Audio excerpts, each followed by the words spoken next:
I'm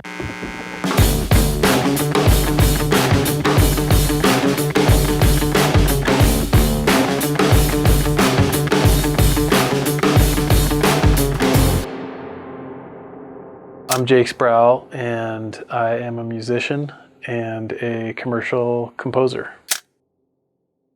I was introduced to music as a kid. My dad was super into playing old records, so he let us kind of have at the record player, so we were able to put on whatever we wanted to listen to. From there, we really fell in love with music as being like a part of our everyday. My first big experience with music, was probably like playing the talent shows in my middle school. You know, we would kind of hijack the talent show.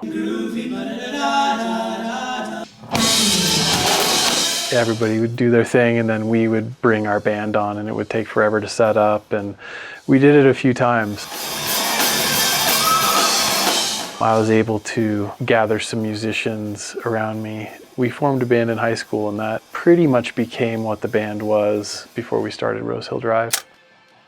We were fully formed right after high school. We all moved in together and got a rehearsal space in North Boulder, and that's what we started doing. That's all we did. And my parents supported the music from the get-go. Like my dad, he bought me a keyboard, facilitating all of the instrument acquisitions and stuff. My mom was into it, but she was also a little more realistic, I think. She definitely got on board once the band started to do something.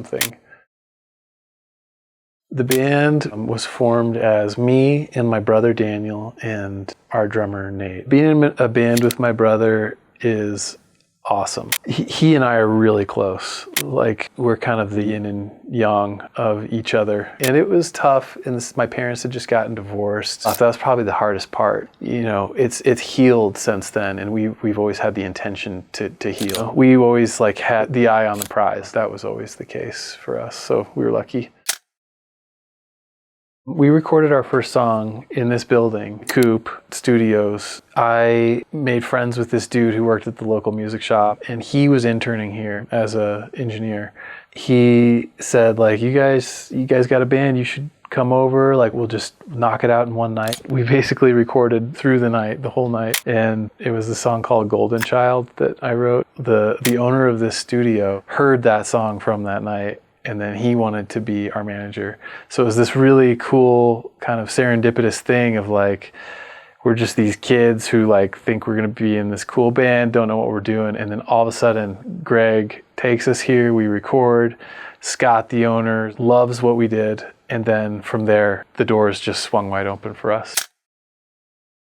We had label interest, so in, I think it was 2003, we had demos that we had recorded at Coop, and we were flying to LA to do showcases.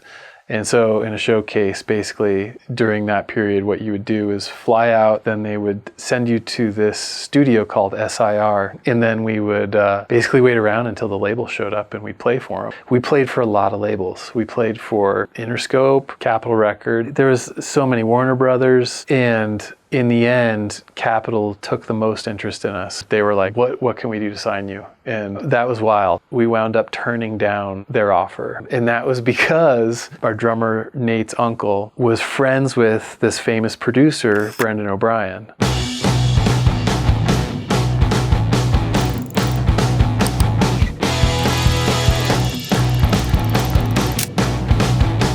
And Brendan O'Brien heard our stuff, and he wanted to make the record with us and then sell the record to a label. We recorded the record, and at the end of the day, Brendan was just trying to sell the record to Capitol Records, which obviously is not what Capitol Records wants. We wound up just screwing ourselves. We recorded a whole thing, and nobody wanted it. So it was really dumb.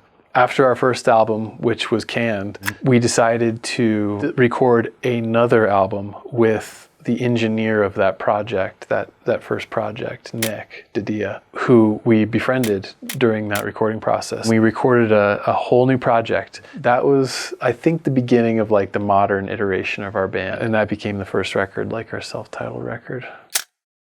We first got our music heard booking a show at the Creek Festival. Our manager, Brian, attended, and he heard us and then wanted to manage us. We first started playing like shows at the Fox Theater, and we just started getting our friends to come, and then that snowballed into tons of people. Once Brian became our manager, we started touring. We got the opportunity to open up for Van Halen. We were like, well, if we can do it this way, get on big stages, kind of make a name for ourselves without having to go through the distribution channels that we had once previously thought we needed to. This is the way, and we can make this happen. And those groups like Van Halen, we opened for The Who, we opened for Aerosmith and Stone Temple Pilots, the Black Crowes. All of that was like, we are the next generation of this sound. And so these bands were like, this is cool. Like, you guys are doing it. Come tour and we'll help promote you. And so it was basically just touring our ass off until we stopped.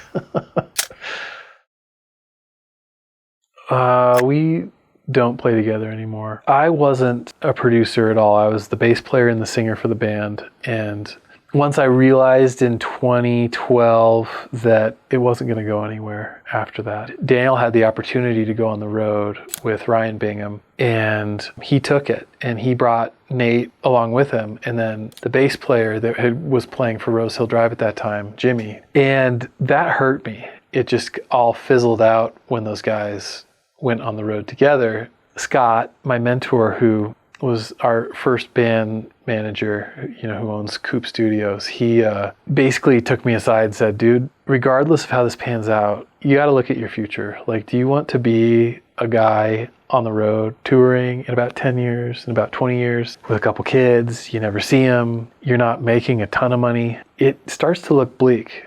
I'd love to kind of get into that realm of composition and studio work that they do. And Scott was like, dude, come work with us. Let's do it.